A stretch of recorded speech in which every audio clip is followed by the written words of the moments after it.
In today's video, we are discussing the top misconceptions surrounding the DJI Avata since it was released. Let's get started. Alrighty, what is good everybody? Ken here, you're watching OriginaldoBo. In today's video, we are talking about the Avata, what I'm seeing, like some of the misinformation about it, and also sort of like, I guess there's just, people bought it and they had predetermined expectations, and then they feel like it's not meeting their expectations. And these are the people that have never owned a Cinewhoop before. By the way, this bag that I'm using for the Avata, this Torvald bag, is pretty freaking amazing and allows me to sort of put everything I need. My goggles, RC can go up here, and then the Avata can sit down in here, and I can even fit a Mavic in there. It's pretty cool.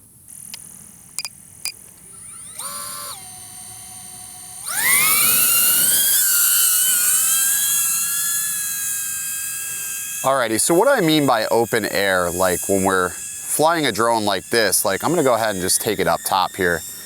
The higher you get with something like this, the less stable it's gonna be. Like it's just not going to be super stable. And you can hear that it does not like dives like that. But so I've seen a lot of videos where people have been flying and they're like 300, almost 400 feet with this thing. And it's not that it can't do it, it's just not what it's designed to do. Like every single tool that we have in this FPV world is really sort of designed for a specific purpose. Hate to call him out here, but I saw Philly Drone Life, this guy flying this thing over rooftops in a situation where I would just not do that, because it's not designed for that. It's designed for this. Like, see how I'm super low, I'm in a park, I'm just sort of buzzing canopies and just cruising, looking for gaps and just, more of that cinematic approach.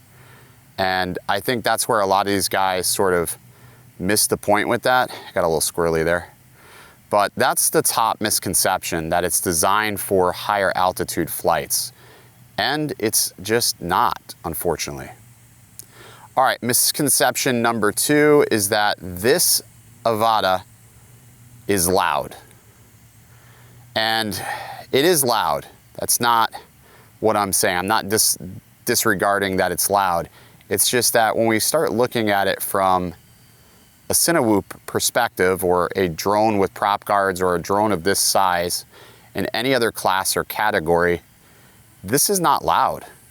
This is actually what I would say is pretty good. I mean, this is not loud by any stretch of the imagination, in my opinion, at least. I don't feel like this is a loud drone. I think that it's, not the quietest whoop, but it's certainly not the loudest. If I compare this to like the decibels on my Shendrone Squirt, I can say that definitively they're about the same. They're about the same as far as decibels goes. Maybe this is a little louder because I have different motors on my Squirt. And because I have different motors on there, it does help out a little bit with the overall like pitch.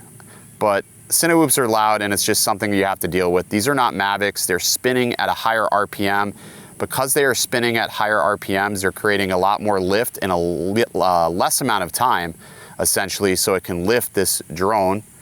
It's not going to be as quiet, and that is just something that you'll have to deal with if you plan on flying a Whoop. But if you ask people that fly these regularly, they would tell you that this is pretty much in line with almost anything else out there right now.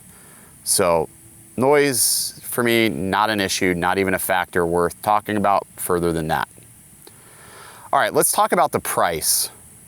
So the price of this is like $659. Now it's $659 without any RC. No RC, no goggles, $659. Now if we compare that to something like a custom built drone, a Shendrone Squirt, most of the time when I've built my Squirts or Cinewhoops, it's cost me roughly about $575 each time I've built them. So that's every time I've built it, it's been $575, typically speaking, which is still cheaper than this. Don't get me wrong, it's still cheaper than this. But however, asterisk, you still have to add a camera And if you're gonna go with any camera, you're obviously probably gonna use a Hero 10 Bones, and if you're gonna use the Bones, that's $399.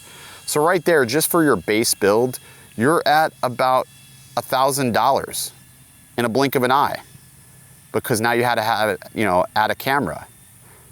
Now, is the Shendrone Squirt more durable than this? It's actually, I would say, pretty similar as far as durability goes, because the Squirt frames, I've broken pretty easily. With small impacts, I've been able to break them. So I wouldn't say it is much more durable than this. I've seen people smashing this around and they've had no issues. So it's gonna be one of those things where the right hit will probably do this in, but I wouldn't say that the Squirt is wildly more durable than the Avata. I would say they're strong to each of their, respective ways, I guess. I will say parts are a lot more available for something like the Squirt, as to where the Avata parts are a little harder to get. So, but repairability, I would say, is pretty similar actually between the two, unless you get down to the, the ESC and what have you.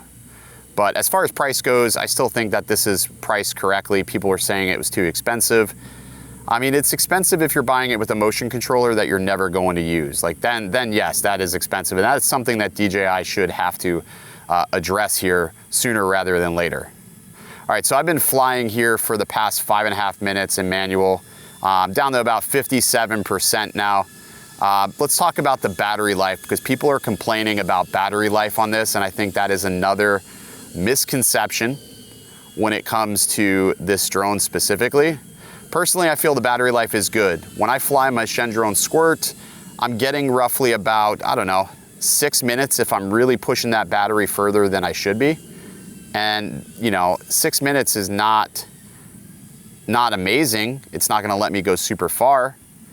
And there's no safeguards, obviously. Like this has safeguards. I'm able to sort of explore around, burn through some battery, obviously, and figure out my lines, where I'm looking to fly. So battery wise, I'm looking for about, I'd like to hit about 11 minutes in manual, and I probably will get it. And I'm sort of cruising around. I probably used a lot of juice on that punch out in the beginning there, but now I'm at about 6 minutes of battery life right now on this. And I think, like I said, I think that's pretty acceptable right now to be at 50% battery flying for 6 minutes. So if I get about 11 minutes of manual flight, that's good with me. Now keep in mind, I do have my duck guards on here. So I have those rib riders on this drone, which will hinder my flight time slightly. How much it's gonna hinder, it's gonna really depend on how you're ripping around and what elements are, in your way. But for the most part, I feel like it does really, really well.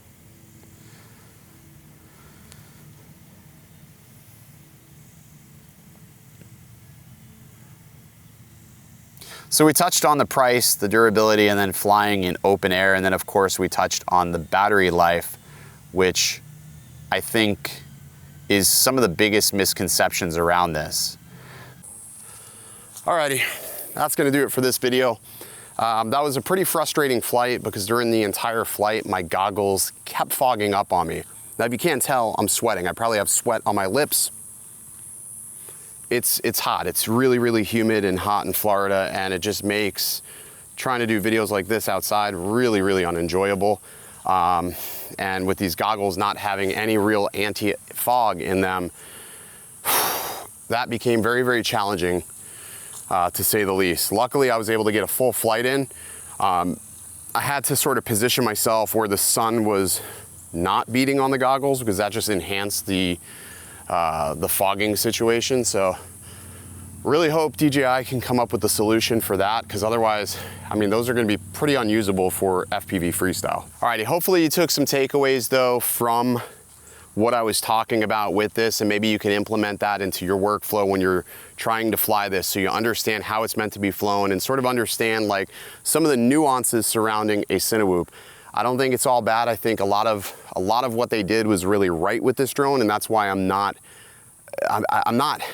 I'm not mad about a lot of things because it's honestly to be expected. So I still, like I said, I think this is pretty fun to fly, and I think if you give it a shot, you will find it a lot of fun as well. All right, I'll see you in the next video. Stay original.